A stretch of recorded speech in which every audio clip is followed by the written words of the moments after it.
Most of us struggle with some kind of habit we'd like to break. But no matter what your bad habit is, you have the power to change it. Understanding the way the mind works can help rewire your brain and put an end to unhealthy behavior patterns without using willpower. Hi, welcome to Your Great Journey. We offer brief tips, techniques, and insights to help you move in positive directions and master big change. For more information, please visit yourgreatjourney.com. Your Great Journey is brought to you by audiobook publisher Wetware Media. Wetware Media publishes a wide variety of personal transformation audiobooks available from any major online audiobook retailer.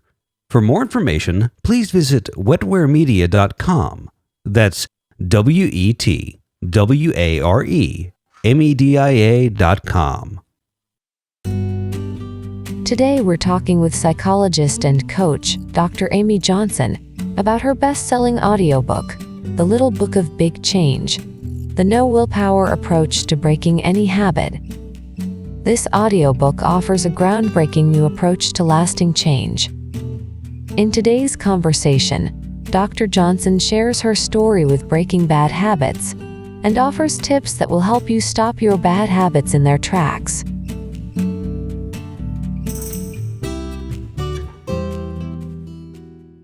My name is Amy Johnson, and I've been a coach and a psychologist for many years.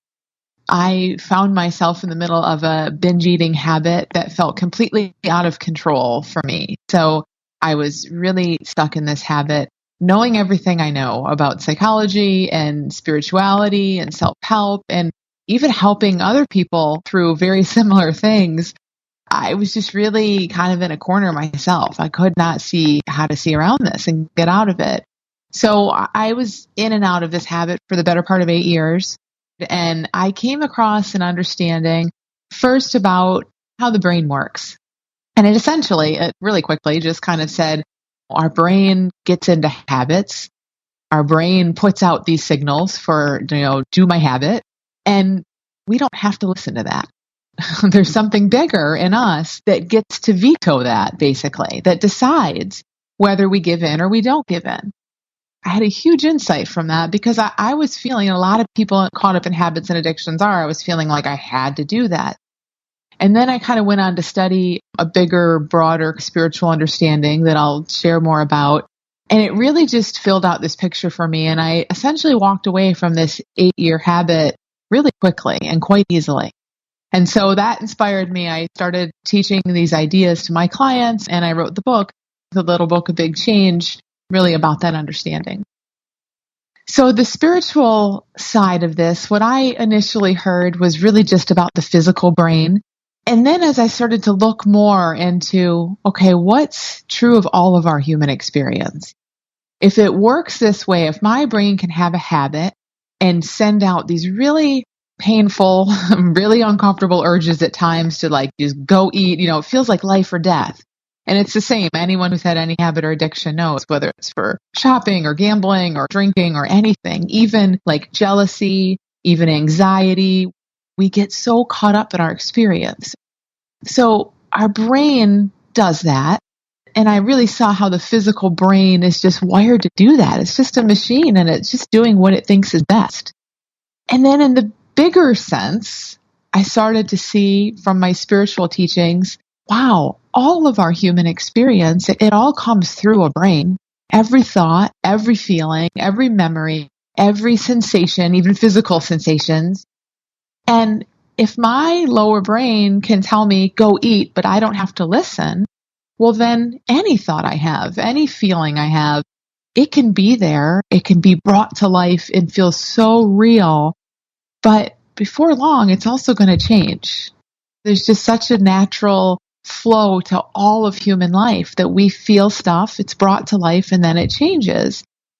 There's a backdrop behind that of health and peace. It's almost like we get bounced back to our true nature when we're not so caught up in what's in our heads. And so that filled out the picture for me. The 1 of Big Change is a really, really different take on habits and addictions. Most things out there are going to give you ways of thinking, mindsets, mantras, ways to think, ways to feel, or, and especially, they're going to give you things to do. So everyone who goes about any kind of change, for the most part, and it's innocent, we focus on the behavior. We see our behavior, right? If you're smoking cigarettes, that's what's in your face every day. And that's what people are telling you, stop doing that. So of course, you're going to think, okay, how do I stop doing this? And you're going to try to alter your behavior. But where the little book of Big Change is different is it looks deeper. When we just go at it and try to change our behavior, we're sort of at a very superficial level. We can all change behavior. We can all decide I'm going to go to the gym 4 days this week, or I'm going to not smoke today. But it doesn't leave us seeing anything different. We need a lot of willpower for that. It just leaves us doing things differently, but it's kind of a surface level. Where my book is different is that it really takes the reader inside at the part of our habit that we don't see, which is most of it really, and helps us see how we really operate as human beings. And that sounds really big, but it's quite simple and practical, actually. It's helping us see that we just experience a lot of thoughts and feelings, and we take them really seriously, and they really aren't. If we can learn to not take our thoughts and feelings so seriously and just see the truth of all that stuff, life gets a lot easier, and we don't get as caught up in things. So it's a different approach from a lot out there about habits and addictions.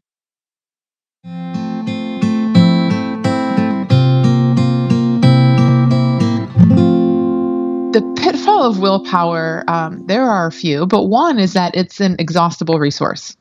So you can be the strongest person on earth and have a ton of willpower, but you're not going to have it 24/7, and you're not going to have it for long. And the irony is the time when we need willpower the most is when we kind of have the least of it, So if I'm in the middle of some urge to binge eat and all I can think about is just eating a bunch of ice cream, for example, I don't have a lot of willpower because my energy is being used up focused on ice cream. We are resilient and peaceful, and we know how to live. We know how to be habit free. And then we experience lots of thought that says, no, you don't. What are you going to do? You really want this. Our thoughts just confuse us. But where our natural habit free self is, it's in there. It's beneath all that thought. So what willpower does, unfortunately, is it gets us up in the realm of thought. Because if I want to eat a bunch of ice cream and I'm going to use willpower, what do? I tell myself, no, you don't really want that. You can't do that, and we go straight into our heads and we start arguing with ourselves. And that makes people feel bad, basically.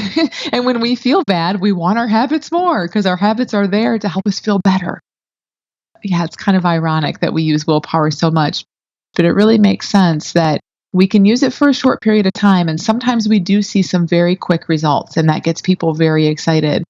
But it isn't a great strategy for long-term deep change.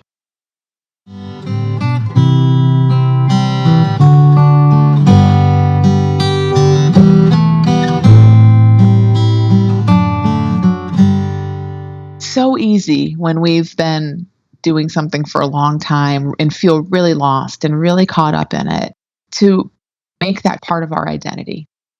We do this with everything in life beyond habits. So, I'm a student, or I'm this or that, or I'm a mom. And of course, that's just the way humans talk. But when it comes to things like our habits, it could be really disastrous to do that because we really do start to feel like that's a fundamental part of who we are. And I always use the sky metaphor, the weather metaphor, because I just think it's so helpful to see that who we truly are as human beings, every one of us, no matter how long you've been addicted, no matter what's going on, we're like the sky. We're like the blue sky. We're clear. We're resilient.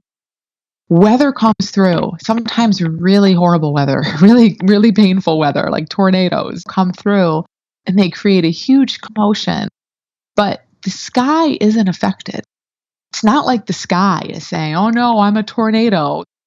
The sky is just a container, and the weather comes through and does what it does, and then it leaves on its own every time, without exception. We are habit-free, healthy, clear, like who every one of us is, when our thinking settles down, that's where we go back toward. It's really important to see that that really isn't who we are. All of that is just a description of the weather that's coming through. And no matter what that description of weather is for you, it's not you. And there's always a healthy you beneath there that can come out at any time.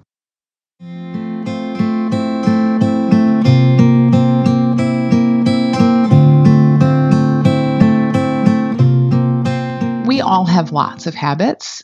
Some are really disastrous or potentially dangerous, and unhealthy, and others aren't so much.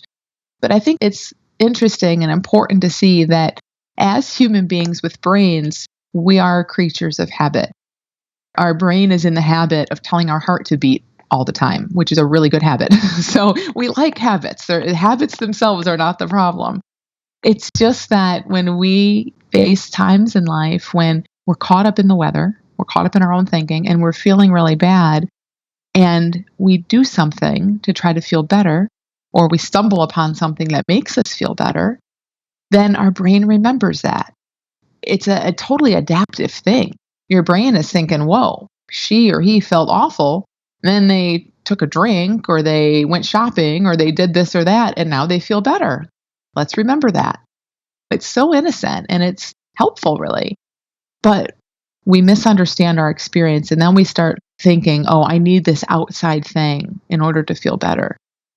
When people start to see there's nothing outside that can make us feel anything, even the reason why a habit helps us feel good for a short period of time is that the thinking settles down. That's always what it is. Because we do feel good constantly. We just get distracted by our thoughts and feelings and we don't realize it. So we have lots of emotions, obviously. I'm not saying everyone always knows they feel good, but the capacity for feeling good is in us always. It never goes away.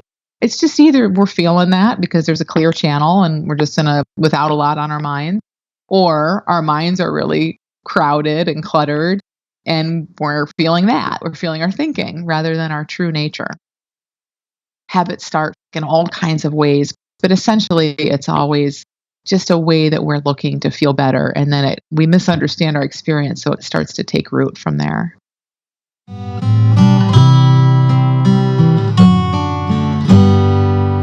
It's hard to hear sometimes, but one of the first things I would say to someone who's caught up in a habit is just take a deep breath, relax, know that truly, truly, you are fine. You are habit free and you have everything you need, information wise, strength wise.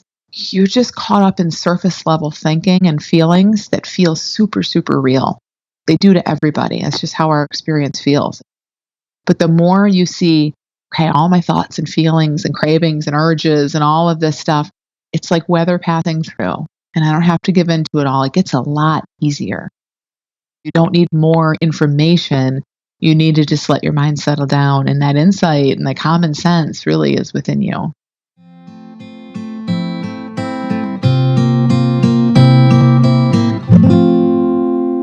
Part of why the Little Book of Big Change seems a little counterintuitive is that it is a really different way of going about habit change.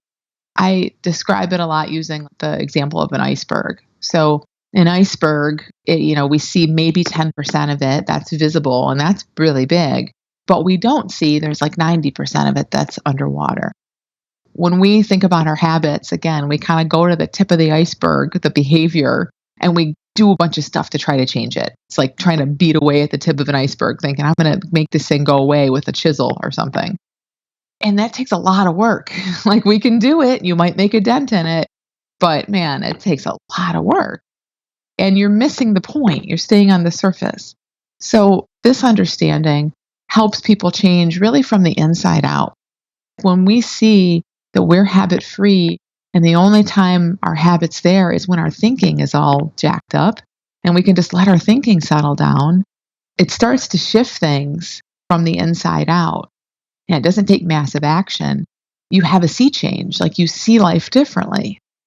So for me, I started to see I still had some urges to binge eat after I learned all this.